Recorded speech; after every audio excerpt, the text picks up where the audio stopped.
Y'all ready for this?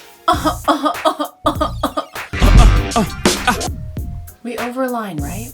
Okay. Enter full screen. Enter full screen. There is too much going on. Too much in our face. We all know it. We all feel it. From our dopamine devices to our consumption habits. My microphone isn't on. That should be better. There is too much going on. All the bazillion things we fill our lives with because of FOMO, because of wanting to climb the societal ladder. But do you even know what your own dreams are anymore? What is even in your head? What is your original idea? What do you want for your life? A few years ago,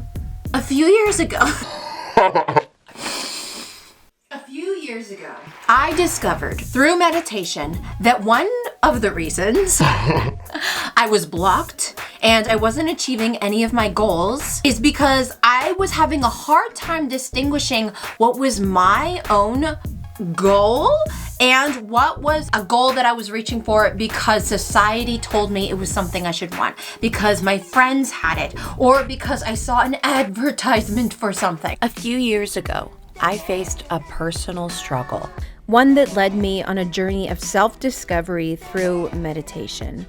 I realized that my inability to separate my true aspirations from external influences was hindering my progress.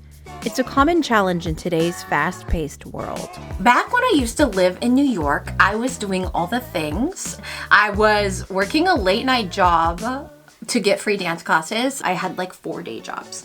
And then one night I was about to get on the subway and then I blacked out. It was like for a whole second. And a whole second of blacking out, that's freaking scary. I did what any socially conscious woman on 145th Street would do. I pretended like it didn't happen. Real hot girl shit.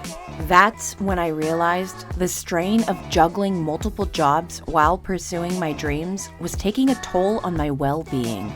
That subway incident was a turning point. I knew I had to slow down and regain control of my life. Enter meditation.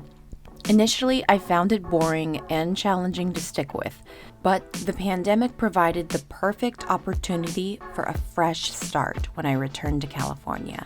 I began practicing daily, and it transformed my perspective.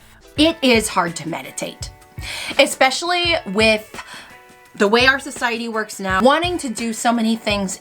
It's hard to sit still and practice non-action because we live in such an action-focused world. But as we all know, if you stick with meditation, it can change your life.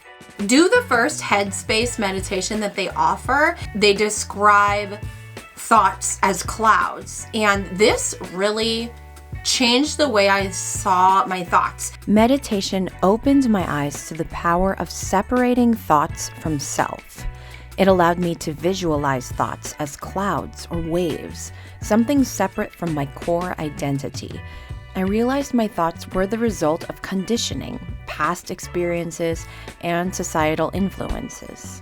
And I did start to see all my thoughts as an automatic process that my brain does. There are all these scientific processes that happen in our bodies as humans that we have no control of, and thoughts are one of those things. Let me give you this tangible example. So if I have a thought like, I want to wake up at 5 a.m. tomorrow morning so that I can exercise before I start my work day, I will have tens of thoughts come into my brain, like automatically, and you can't even distinguish like what these thoughts are. They're just like a big jumble of thoughts. But then as you meditate, it's like you can separate all these thoughts and then they start to like be placed around your head. I'm just gonna like place them all like here around my head. And then you can see what these thoughts are. And this is the fun part. You get to pick and choose which thoughts align with the goals that you have. So This one aligns with the goal that I have for myself today. Oh, this one aligns with the goal I have for myself today. And this one aligns with the goal I have for myself today. I'm gonna focus on these thoughts, and all the other ones, they are not serving me. So go away, go away, go away, go away. It is so empowering to be a conscious being that is able to control their destiny. We are mammals, we are animals. Do it again now. And we're able to do this, like what a gift that is. Because of meditation, I am now able to see my thoughts almost like a physical extremity, like it's growing off of me. They are concrete and of this world, as opposed to the joy and peace that my soul is actually composed of. My thoughts are primal and human. However, deep down, I know this is not my true nature. I know that I am made up of something bigger, and I am able to rise above them. But that is getting a little bit more into my spiritual beliefs, and meditation absolutely does not have to be spiritual. Experts often recommend morning meditation to take control of your day and ultimately your life. I've made a conscious effort to avoid social media until after my morning routine, ensuring I prioritize self-care and goal setting. By allowing your energy to flow toward your own needs instead of external distractions, you reclaim your power and set a positive tone for the day. When you meditate, you are choosing to ground yourself in you. If you're like me and you use social media, make sure to take ownership of your day instead of allowing these random voices and pictures to take over your mind during this sacred time.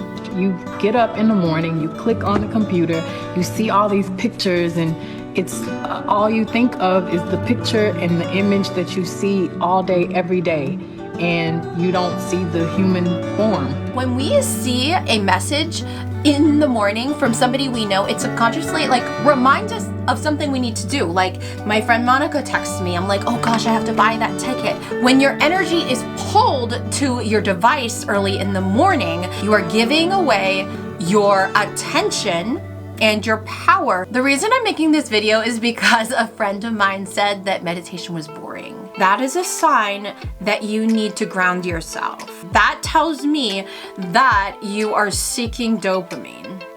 Sorry to judge, but that's probably the case. Remember, we are on a tiny rock hurtling through space, and every breath we take is a gift.